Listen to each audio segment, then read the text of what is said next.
Hey guys, Kevin here from lp24audio.com. How you doing?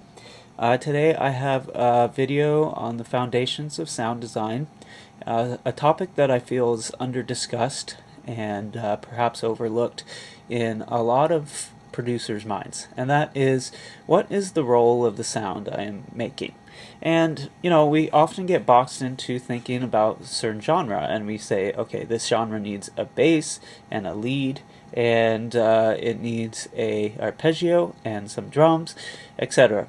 Right? But what if you thought about sound design instead of styles of sounds like bass, lead? What about their roles in the music? So what in, say, dubstep, for example, is the role of the bass? Well, it's a full spectrum sound that's supposed to evolve, has a lot of movement, has a lot of variety, and it keeps the listener's ear engaged, right? Now, that's a different way of creating a sound. If I were to start from scratch, I'd say, okay, to myself, I would not say, I'm making a dubstep bass right now. I would instead say, I need a sound that has these characteristics. And then, knowing the techniques and the route to get there, I would be able to achieve that. So, keep that in mind. What's your sound's role? What's it going to be doing? The most, let's say, the most attention in a song goes to the sound that moves and evolves the most. So movement is one of those things. Have you ever noticed, a sine wave on a sub bass, or even a filtered square or something like that, triangle wave perhaps, doesn't necessarily move that much in terms of timbre. It doesn't evolve, and therefore you don't really pay attention to it.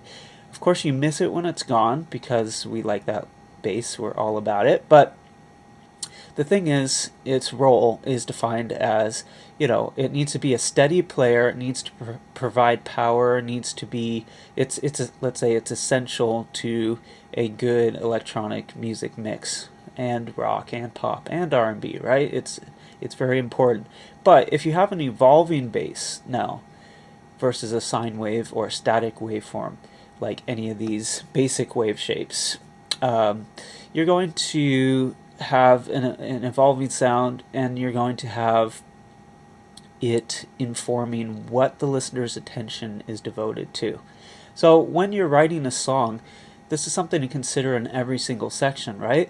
For example, the build of a song in a modern EDM type genre, right? The build is usually, as a whole, the thing that grabs your attention. But what really grabs your attention in the build? Often it's the increasing speed of something, like a snare drum or a clap, or the increasing intensity because of the rising pitch of a sound. So, that kind of sine wave rising sound, or unison saw that's going up slowly in pitch.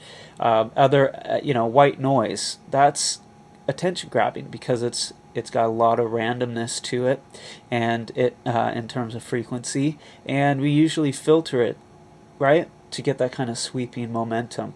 And all those things build up together, and the intensity of the section is by far and large better than if you had static tones in there, right? So just think about the role and the context of the sounds you're designing. Sorry, this is not a sound design video necessarily, but this is a way to think about sound design, and I think that's perhaps more important. Hopefully that sheds a little bit of light on the subject for you and how I think about sound design when I'm approaching a music production. So I'm going to continue this topic. We're going to do another video coming up here on movement, okay, and why knowing your sound's role in your production is step one. And then step two would be, how do I add the appropriate amount of movement to a sound? And I'll actually give you some practical tips. How do you get movement in a sound? You might jump to the idea of, okay, listen, Kevin, I use LFOs and envelopes all the time. There's some movement. But I'm going to show you some more practical ones more foundational ones that are practical as well. However, you might have not thought of them. So that'll be in the next video here on sound design and movement. And thanks for checking in. Again, it's Kevin from lp24audio.com. Hit us up, leave us some comments below. We're really into that communication, and we appreciate all the feedback so far. Okay, so have a good one. Talk soon.